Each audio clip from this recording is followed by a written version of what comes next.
That's what makes me wonder if Conor could ever make like a successful comeback, as I feel like that like level.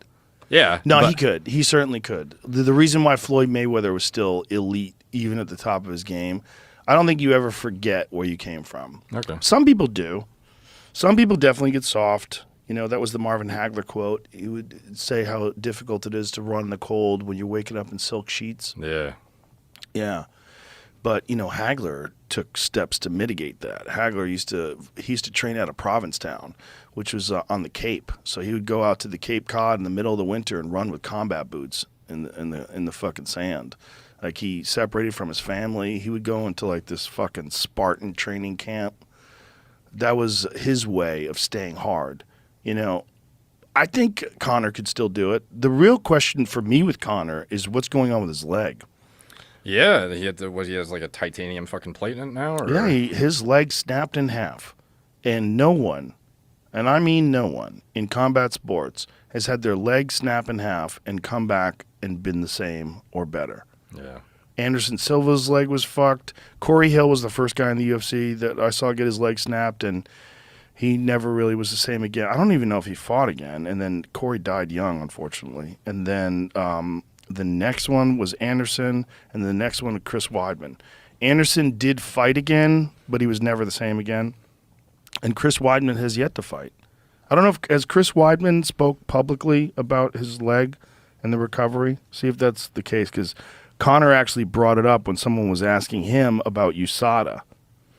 Yeah, he was like, it almost seemed like he was justifying drug use at some point. It was kind of wild. It seemed exactly like he that. was like, you don't know, like, this is like, it was, I took myself out of the pool, everything's on board, and it was like very suggestive of exactly. This was within the rules, and I had to do it, and fuck you if you don't, like, agree with my decision sort of thing. Not only that, he's taking his shirt off and posing constantly, and he looks like his piss would melt that USADA cup. Yeah. Like, it would just, like, burn a hole right through the bottom of that USADA cup.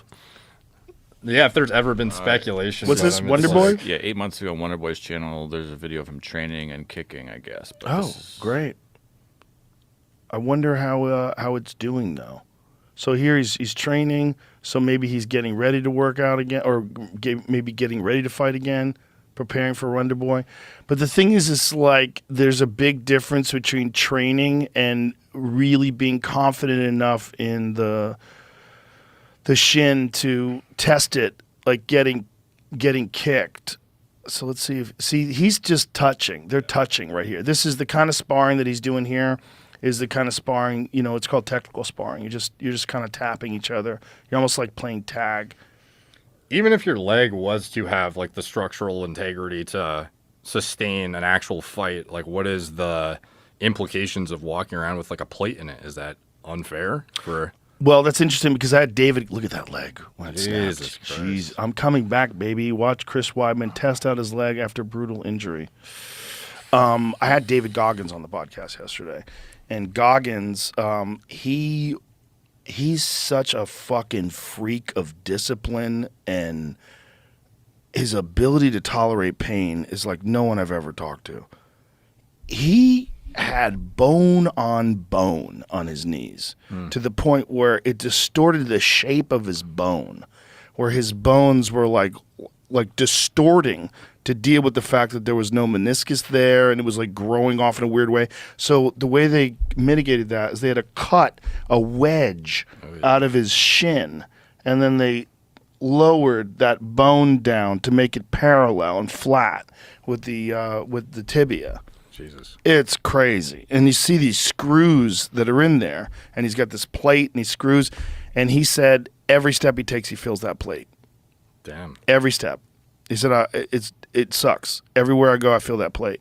So it's just the new normal to him is every time he steps, he feels a plate in. That's his leg. Fuck. Yeah. And he says it presses against his hamstring as well. So it's like constant discomfort. And look at that one screw that pops out the side. Like, trim that, bitch. Why are you letting that thing stick all the way out? Weird. The other one too, right? Two of them. But like, see how the wedge is missing?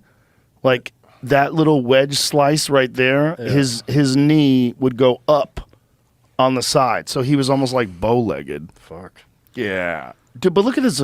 There's no spacing in the fucking knees, man. Yeah. The guy runs 240-mile races with those knees. See, the wild thing to me about him too, and it's like perhaps he's like fully elucidated this in his book or in it podcasts, and I'm just haven't seen it. But like he used to be out of shape, Yeah. and then all of a sudden like switch flips, and he's just the most hyper disciplined individual of all time. Essentially, like what was the catalyst for that like mindset shift? Like has he discussed that in detail? Yeah, he slowly figured it out. But like the first steps that he made, I mean, the first time he ever ran, look at how fat he was at one point in time. Jeez. The first time that he ever ran, he said he ran like around the block and he fucking couldn't go any further. He was exhausted. He was eating terrible food and drinking milkshakes every day, and it was just working as an exterminator. Yeah. He's got 2 books. One of them is called Can't Hurt Me. That's the first one. Yeah. And this is the new one. It's called Never Finished, and this comes out on December 6th. Okay. And this one is even more rough. It's even more rough than the first book. It's fucking rough, man. His life was rough.